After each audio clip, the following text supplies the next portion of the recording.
Nova pesquisa revela que o uso de paracetamol para pessoas com mais de 65 anos pode não ser seguro. O estudo de especialistas da Universidade de Nottingham, na Inglaterra, descobriu que doses repetidas do analgésico pode levar a um risco aumentado de complicações gastrointestinais, cardiovasculares e renais na população idosa. O paracetamol é muito utilizado para aliviar as dores e combater a febre. Os cientistas afirmaram que é preciso ter cuidado quando doses repetidas são necessárias, principalmente para condições dolorosas crônicas, como osteoartrite em idosos. Os pesquisadores analisaram os registros de saúde de mais de 180 mil pessoas que receberam prescrição de paracetamol repetidamente, mais de 2 vezes em 6 meses durante o estudo. Todos tinham mais de 65 anos, com uma média de 75. Os resultados de saúde deles foram comparados com os de mais de 402 mil pessoas da mesma idade que nunca receberam prescrição de paracetamol repetidamente. Os especialistas concluíram que o uso prolongado foi associado a um risco aumentado de úlceras, insuficiência cardíaca, hipertensão e doença renal crônica. Da Rádio 2, Fabiola Altran. A Federação das Indústrias do Estado do Rio de Janeiro, a Ferjan, destacou em comunicado que a variação negativa de produção industrial em outubro, de menos 0,2%, conforme divulgado pelo Instituto Brasileiro de Geografia e Estatística, o IBGE, não altera o desempenho positivo de 2024, que é de mais 3,4%. Mas a federação alerta que o recente cenário de desvalorização do real, escassez de mão de obra e aumento da inflação aumenta a estabilidade econômica e aumenta a probabilidade de juros elevados por um período prolongado, o que tende a limitar o crescimento do setor. A Ferjan ressalta que é crucial a diminuição das incertezas internas para aliviar a pressão sobre o câmbio e a inflação. Ela reforça a necessidade de que a confiança na gestão fiscal seja restaurada por meio de políticas que assegurem a sustentabilidade da dívida pública e abram espaço para juros mais baixos. De acordo com a entidade, esse movimento é essencial para criar um ambiente favorável à retomada consistente da produção industrial e à recuperação da confiança dos empresários na economia brasileira. Da Global Serviços Comerciais, Gilvan Costa. Situação piora e inflação no Brasil será de 4,89% em 2024. Essa é a projeção de momento do Banco Central, que há 15 dias do fim do ano ouviu a opinião das principais instituições financeiras do país e elevou a previsão mais uma vez. O número praticamente confirma que, na visão do mercado, o governo não vai cumprir a meta de inflação. Ela é de 3%, com uma margem de tolerância que vai até 4,5%. Esse estouro da meta é a justificativa usada pelo Banco Central para subir a taxa básica de juros, a Selic, que na semana passada chegou a 12,25%. Com esse aumento, fica mais difícil que pessoas peguem dinheiro emprestado para consumir ou empreender. Ou seja, há um impacto imediato que é negativo para o cidadão e para as empresas. Porém, com essa redução do consumo, existe a tendência de que os preços caiam e a inflação possa ser controlada. Da Rádio 2, Humberto Ferretti. O Ministério da Saúde lança painel com dados e indicadores de morte e doenças específicos sobre a população negra. Entre os objetivos estão o enfrentamento ao racismo. A ferramenta vai reunir informações sociodemográficas e de mortalidade dos brasileiros pretos e pardos. De acordo com o secretário substituto de Informação e Saúde Digital do Ministério, Paulo Celera, os indicadores da população negra, na comparação com a população em geral, apontam que é preciso melhorar o atendimento à saúde dessa parcela de brasileiros em várias regiões do país. Os indicadores de enfrentamento ao racismo tomaram como base os resultados das pesquisas de informações básicas municipais e estaduais realizadas em 2021. A pasta justifica que doenças e mortes por causas evitáveis e também as taxas de mortalidade materna, infantil e fetal são maiores entre mulheres e crianças negras e indígenas. Da Rádio 2, Fabiola Altran. Essa é a hora, não tem tempo a perder. Com os cursos de conclusão acelerada da Faculdade UniBF, agora vai! Graduação a partir de 1 ano e meio e pós-graduação a partir de 4 meses. São mais de 1.200 cursos de ensino à distância, para dar a virada que a sua carreira precisa. E o melhor, parcelas que cabem no seu bolso. UniBF é para quem não tem tempo a perder. Acelera! Agora vai! Informação UniBF 22 99951 0907. Para 86% dos brasileiros, é preciso que haja um tipo de restrição ao uso de celular dentro das escolas. Desse total, 54% defendem a proibição total, enquanto 32% são favoráveis à liberação apenas para atividades pedagógicas, com autorização prévia do professor. As informações constam em estudo da Nexus, Pesquisa e Inteligência de Dados, empresa da FSB Holding. De acordo com o levantamento, somente 14% da população do país são contrários às medidas debatidas atualmente no Congresso Nacional. Os entrevistados com idade entre 16 e 24 anos são os que mais apoiam em algum nível a proibição. Nesse grupo, porém, a restrição total tem menor apoio do que na população total. A pesquisa revela ainda que 46% dos brasileiros nesta faixa etária concordam com a proibição total do uso dos dispositivos. Já 43% aprovam a utilização parcial dos aparelhos. Apesar de somente 11% dos jovens serem contrários à proibição, 43% deles veem como uma alternativa viável o uso parcial dos celulares em sala de aula. Já entre os mais velhos, essa medida tem menos adeptos, com apoio de 32% daqueles com idade acima de 60 anos, de 31% dos que têm entre 25 e 40 anos e de 27% dos com idade de 41 a 59 anos. A pesquisa também mostra que quanto mais elevada a renda, mais as pessoas são favoráveis à proibição. Somente 5% dos brasileiros com renda acima de 5 salários mínimos responderam ser contrários à proposta que proíbe o uso de celulares nas escolas, contra 17% na população que ganha até um salário mínimo. Reportagem Marquesan Araújo. Das 3.511 vagas totais que estão sendo oferecidas pelos Correios, o estado do Rio tem 42 postos para carteiro, sendo 33 na capital, 5 em Nova Friburgo, na região serrana, 3 em Paraty, na Costa Verde, e 1 em Campos dos Goitacazes, no norte fluminense. Já as 15 oportunidades de nível superior estão distribuídas por áreas de formação, dentre elas 2 para advogado, 2 de arquiteto, 2 de engenheiro civil e 1 de engenheiro de produção, todas para a cidade do Rio de Janeiro.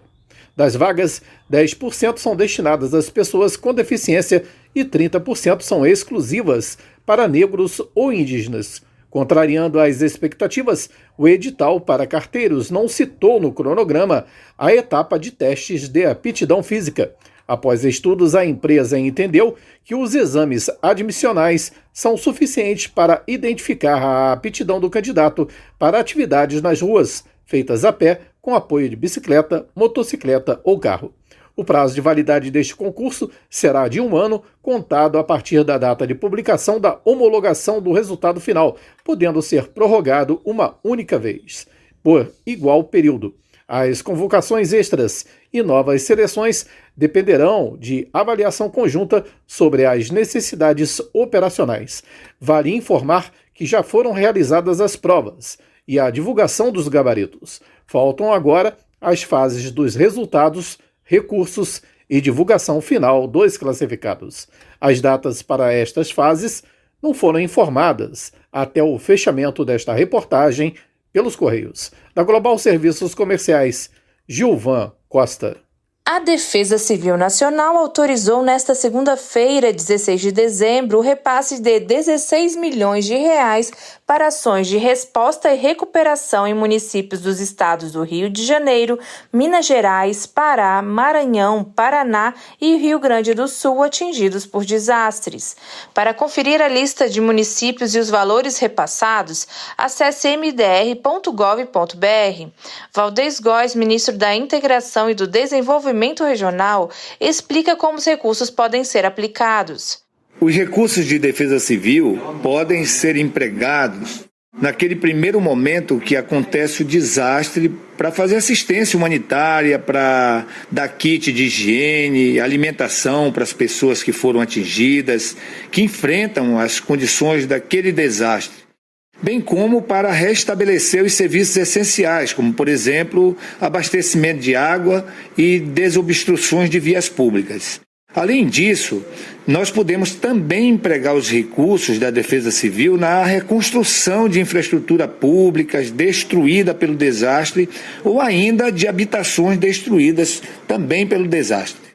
Para saber mais sobre ações do governo federal em proteção e defesa civil, acesse mdr.gov.br. Reportagem de Anaína Castro. Reúna os amigos e a família e vá ao Bona Pizza.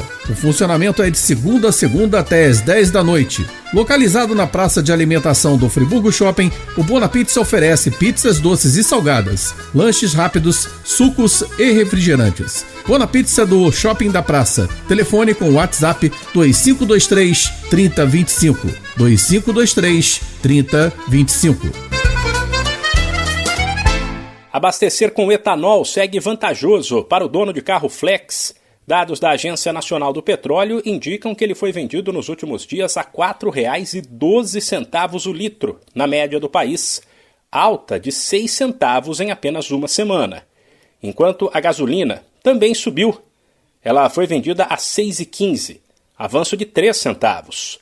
O motorista, porém, não deve olhar apenas a diferença entre os dois, que está em R$ 2,03 por litro, mas analisar o desempenho do veículo dele com cada combustível. Isso porque, na média, o carro flex abastecido com gasolina, que é mais cara, roda 30% mais. Ainda assim, na teoria, hoje o etanol valeria a pena, mesmo se custasse até R$ 4,30 por litro. Só que essa diferença de 30% no rendimento não é padrão e pode variar de veículo para veículo. Por isso, para alguns, a gasolina é um melhor negócio. Sem falar que os preços dos combustíveis mudam bastante de uma região do país para outra. Da Rádio 2, Humberto Ferretti.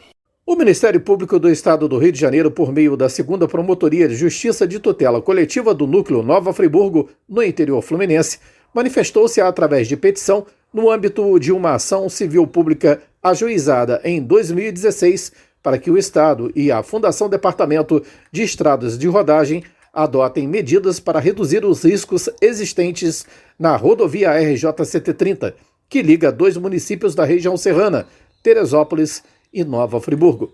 Requer ao Ministério que a Justiça intime os réus a cumprirem as medidas que constam do acórdão publicado em maio de 2021, transitado em julgado em novembro, sem possibilidade de recursos, que impôs ao governo do Estado as intervenções na rodovia, de modo a conter, estabilizar, drenar e minimizar riscos que possam comprometer a segurança da via.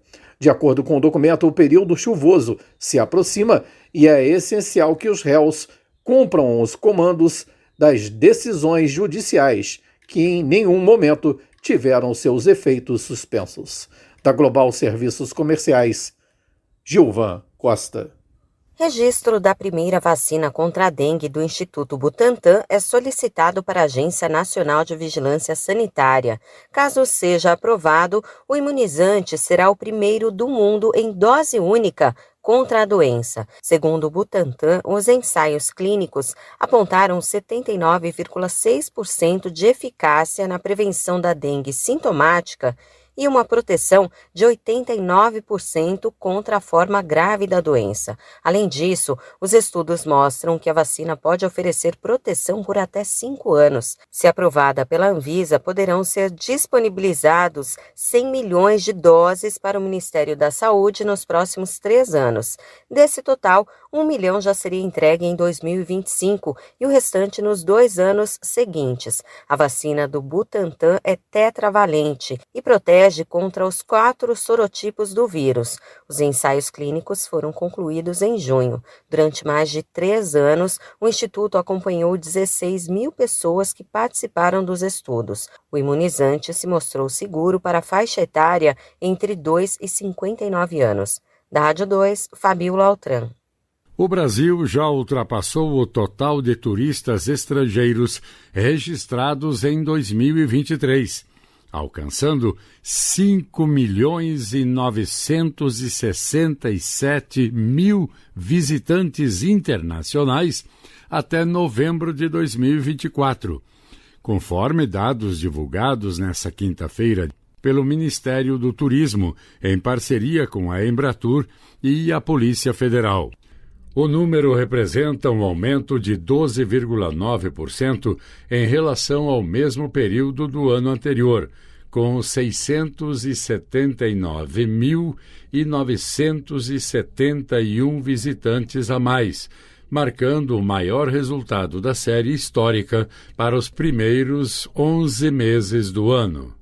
Apenas em novembro, o Brasil recebeu 560.732 turistas internacionais, o segundo melhor resultado para o mês na série histórica.